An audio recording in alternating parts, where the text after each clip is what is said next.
Hey, how about you, everybody? Welcome into the Monday edition of the Auburn Live Inside the 20 with myself and Keith Niebuhr. We will do our absolute best to get you the most recruiting coverage and intel we can inside the 20-minute mark. I'm joined, as always, by Mr. Keith Niebuhr. Keith, how about you, big dog? What's going on, man? You ready to roll? I'm ready to roll, man. We got a lot to roll out. Before we do, we want to get started by Mr. Caleb Schofield. If you're looking for a car anywhere in this country, Caleb Schofield is the man for you. Caleb Schofield, 334-531-0996. He's got new Ford, Lincoln, Chrysler, Dodge, Jeep, Ram, and even Hondas, man. And fantastic used car lot. All used cars have to pass a multi-point inspection before they even consider selling them to you. And they back all those used cars with a free 3-month, 3,000-mile warranty. All the new vehicles come even more guaranteed with a lifetime powertrain warranty. Unlimited time, unlimited mileage. Not in the market for a car, but know somebody who is. Send them to Caleb. He'll give you $300.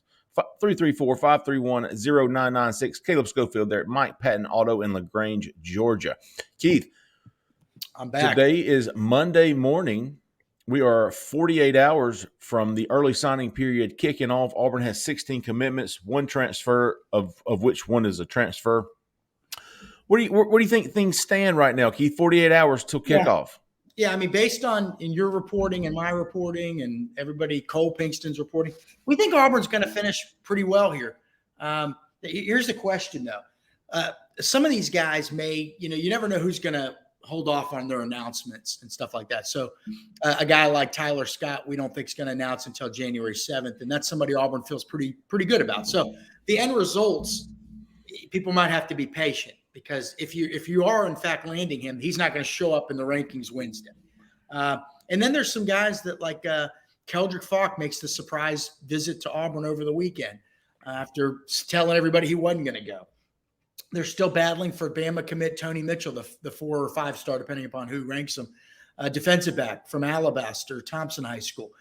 Kayan Lee, 4-star Ohio State defensive back commit, still very much in it with him. So if Auburn can hit on all these guys, they're going to be in the top 20 and pretty close to the top 15. But if they just hit on 90% of them or 80% of them, it's still going to be a class that's moving in the right direction. And then you look and you see at the end of this period what you got left. And then you try to go fill those needs with people that haven't signed yet. And then obviously at the same time, they're working on all these transfers, and they seem to be in a good position with a lot of those transfers. Picked up one over the weekend, like you said, Jeffrey, tight end Rivaldo Fairweather from Florida International, who was far and away their number 1 tight end target. So things are progressing. There's 2 spinning wheels, right? There's 2 things going at the same time. High school level, doing okay, not bad, could finish pretty well. And then the portal area where you really need Auburn to hit a home run because the future is now. Right. In that regard, they seem to be doing pretty well. Obviously, quarterback is the big, mystery right now. We think they're going to do pretty well on the offensive line. Defensive line, they're working on some things. Probably got to find some better guys too along the way. But it's progressing. Everything seems to be moving in the right direction. I guess to me that would be the general theme for me. Moving in the right direction. We see progress. There's an upward path being taken right now. Keith, this morning on Auburn Live on 3, and if you're not a member, please give us a try, man. Right now, $25 until next September.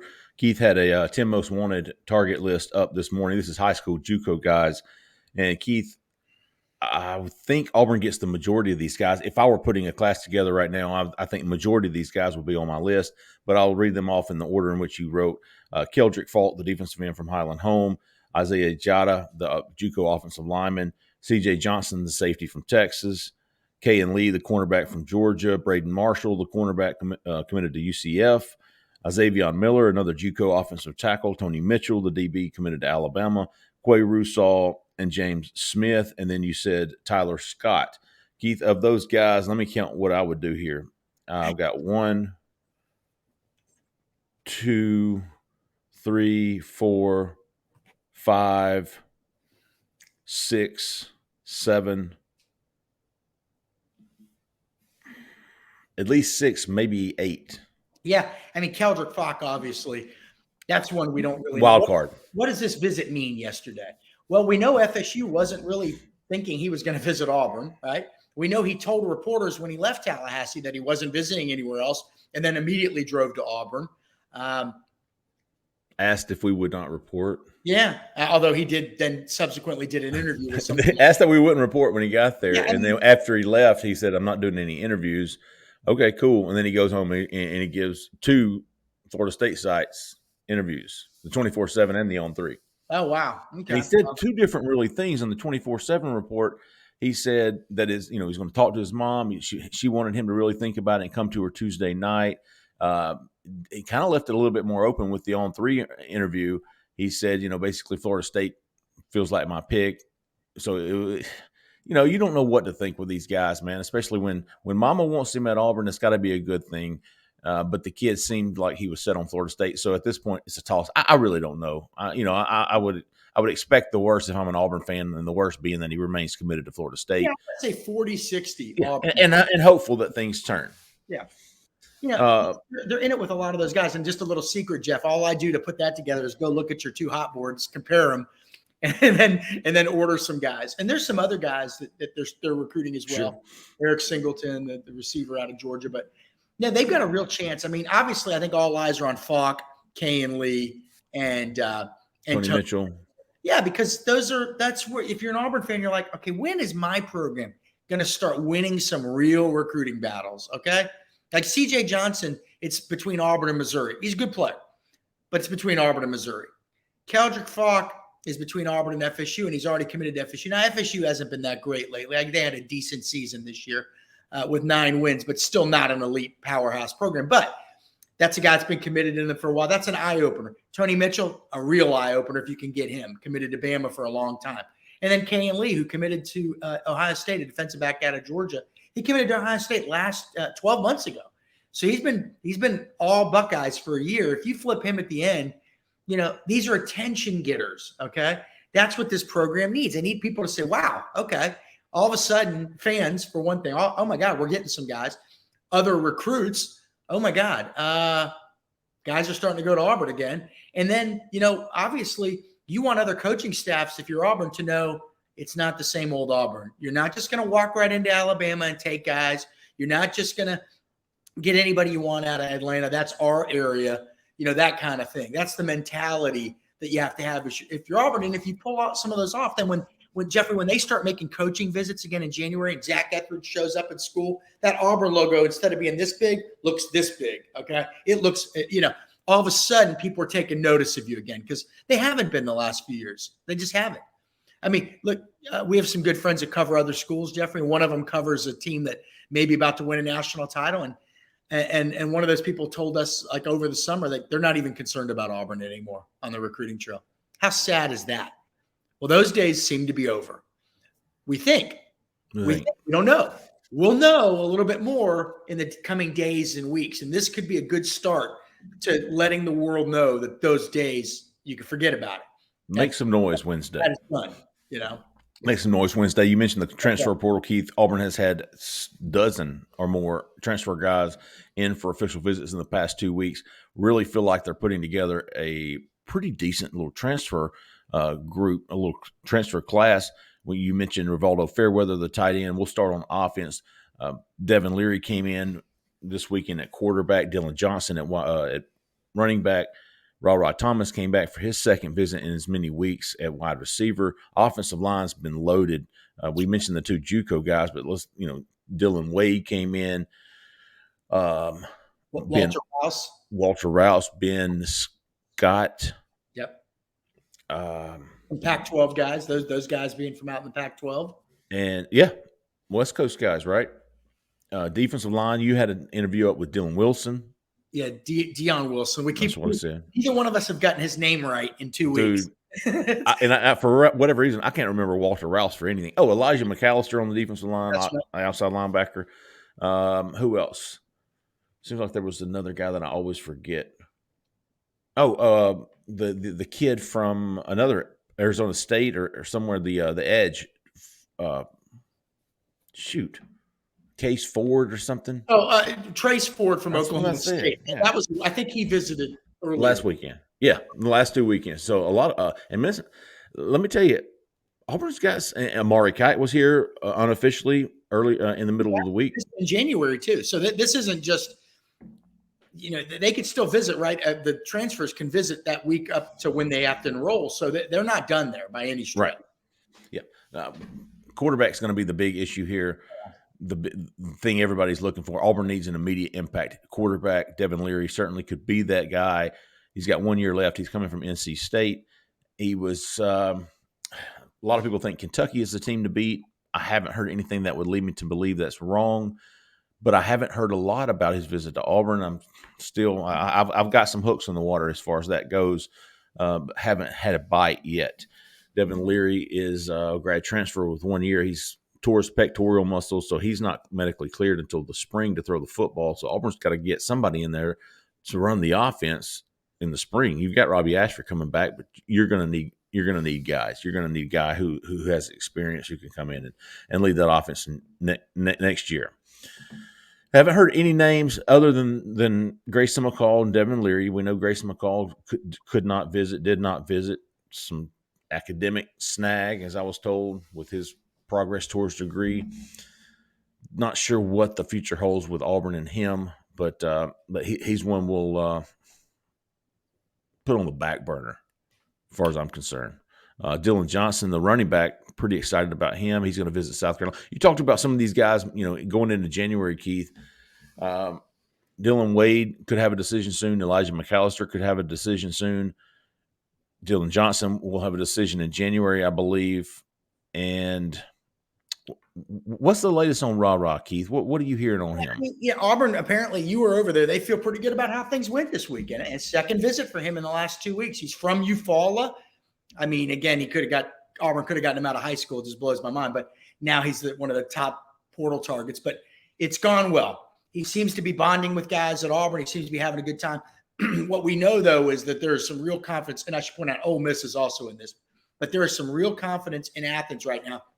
And there's some feeling over there that it would be a surprise if he doesn't go there. So, again, this is another test of Hugh Freeze, right? Yep. Can he beat out Georgia? We know, look, Georgia didn't even take a single guy out of the portal last year, and they're locked in on this guy. That tells you what kind of player people think he is. Ra Thomas, the big receiver from Mississippi State. So if Hugh Freeze can get a guy that Georgia feels good about, again, another sign, a big sign that things are heading in the right direction. So, again, we don't know. I mean, I'm not sure he knows where he's going. We don't know that either. But he's given off some good vibes at Auburn, but he's also got Georgia feeling pretty comfortable about where they sit. So, again, and then you can't count out Lane Kiffin and Ole Miss, which has done so well in the portal the last couple of years, especially last year. But so 3-team race, everybody's sort of feeling pretty good, but Georgia feeling really good. I mean, I know I'm talking in circles here, Jeffrey, but sometimes you just don't know until the guy announces. Sometimes you just don't know, because when there's multiple schools that feel really good about things, you don't know. But again, that would be significant if you can topple Georgia for him. As far as timelines for commitments go, Auburn's got 16, including the transfer Rivaldo Fairweather. But I'm expecting at least some guys to pop before Wednesday. Now, Wednesday's going to be busy. A lot of kids are announcing on signing day. There's been reporters say, hey, listen, if you want the maximum coverage on your commitment, don't do it on signing day. Do it leading up. Keldrick Fault will make a final decision. There's a couple of guys on Wednesday, a couple of guys I'm looking for. Next to commit, Keith, I think some Braden Marshall. Maybe. Xavier Miller. Isaiah Jada. C.J. Johnson, is he a – Johnson, I think he's going to maybe do something before signing day. We'll see. Okay. I feel those three guys that I mentioned, Braden Marshall, Xavier Miller, Isaiah Jada, all those guys said very soon, like coming up. None of them said, I'm going to do it on signing day. I'm going to do it on Wednesday. So I'm hoping, at least for the sake of us and our Wednesday not being as stressed, I hope they go ahead and do that in the next, 36 hours. And I wouldn't be surprised. And obviously, we've heard buzz on a couple high school guys that may do it after signing day. Right. One of them, sure, Tyler Scott, like I mentioned earlier, January 7th. Tyler Scott, that's right. Tyler Scott. That's the fact that Auburn feels pretty good about. Visited Texas over the weekend, and apparently there's now some confidence coming from that program. But Auburn feels pretty locked in with him. We'll see. We'll see. Defensive back class is going to be impressive. Zach Etheridge has done a fantastic job there. If he can if you get Tony Mitchell, that's the the icing on the cake there, I think. I feel good about Kay and Lee. Tony Mitchell seems like that could go either way. Right. Ken Lee, Tyler Scott, C.J. Johnson, Braden Marshall, Tony Mitchell, Tyler Love. Already in the boat. Sylvester Smith, who you flipped from Tennessee over the weekend. By the way, that's pretty significant. Oh, I forgot about Sylvester. Another win. Now, Tennessee has just had its first decent season in a while, but they're recruiting at a pretty high level when you're beating, as an in-state kid from Munford, Alabama.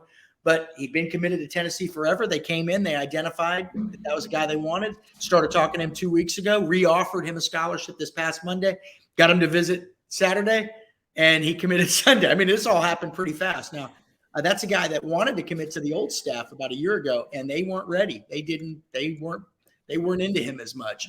Don't forget, I mean,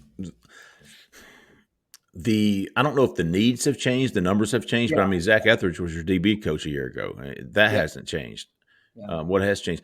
I tell you, Cole put it in a little bit of perspective last night on the call-in show. He's talking about how good Sylvester Smith looked in the Alabama-Mississippi All-Star game. Sometimes just get better. Right. That could have, Auburn could have been paying attention to his All-Star performance and said, hey, let's take him. But we know that Auburn's going to have a big DB class. And from all indications, it's going to be stacked. You're going to have some 3-stars in there. But you're also, hey, let's don't forget Colton Hood and the guys that are already in the boat. Stacked DB class. Offensive line is going to be, I think if they can get these 2 JUCOs, a couple of these transfers, man, it's going to be a home run. Got a shot. You got a shot. The big concern for me, obviously, what's going to happen at quarterback and defensive line. We haven't seen any proof yet. And it's early, and the new D-line coach, Jeremy Garrett, just got there a couple weeks ago. But we haven't seen any evidence yet that they're going to hit a home run there. We don't know. They could. We just haven't. There's nothing that suggests that. Now, there's some guys in the portal. McAllister, you mentioned, from Vanderbilt. Deion Wilson from Arizona. Now, Deion Wilson says Auburn's got a big lead. He's a defensive tackle, big lead, and he could commit any day. He's saying he's going to visit Houston in January, but he also said, I need to think it over. Auburn's my big leader. But those are more depth pieces or developmental pieces per se. I agree.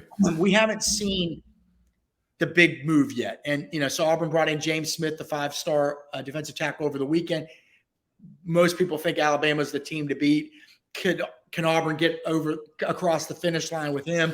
Hugh Freeze saw him last Wednesday. Then he visits Saturday. We'll see. Not incredibly optimistic there. They think they're in it. But that's a place in the portal where they're going to have to, you regroup after this signing day and you start working toward the future. They're going to have to hit a home run or 2 in the portal because the defensive line, Jeffrey, was average at best last year. At best, it can't. And if it gets worse, you're going to have a hard time winning a lot of games next year. Hey, and let's drop. Okay. Let's don't forget the second level of that front 7, the linebackers. Great day in the morning. I have no idea what's going on. None. They're going to. You can tell they're going to circle the wagons. Go ahead, Jeffrey. I'm sorry. There are absolutely none.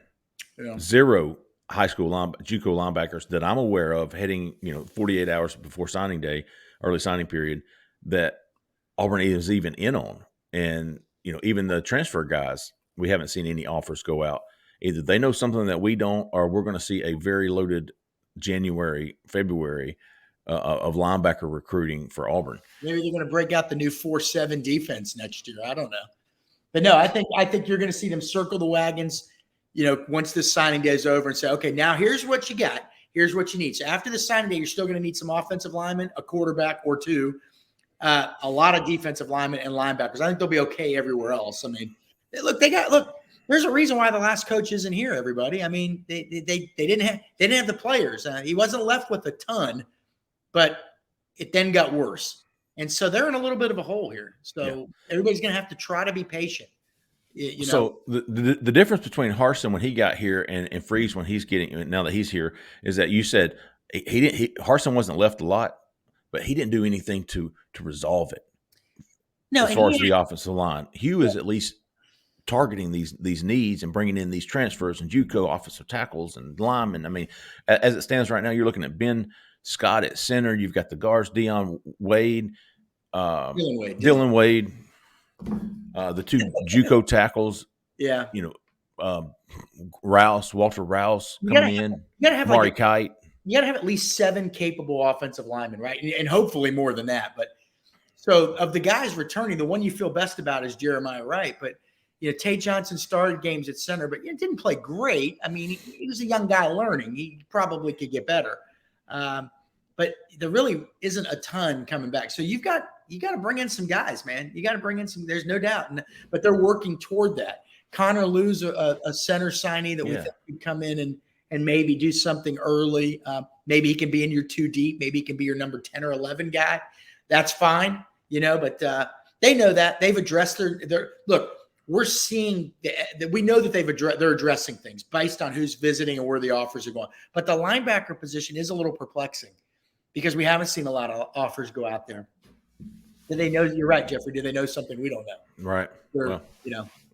We'll see, man. We've only 48 hours, like we said, till early signing period begins. A lot of fireworks. We're hoping and expecting, or at least we're hoping that it happens, just so we won't be so swamped on signing day. But lots to cover, lots to keep an eye on. We'll be doing it all at Auburn Live on 3. If you're not a member of that site, $25 now until September. You'll get your money's worth in the first 48 hours. I promise you.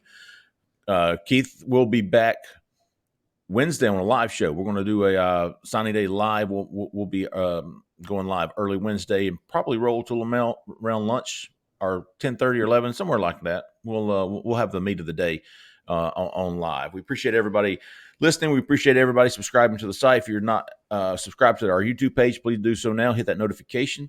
We will be tracking it all. Hey, we appreciate everybody. For Keith, for Zach in the back, I'm Jeffrey Lee, man. Y'all stay out of the left lane. See ya.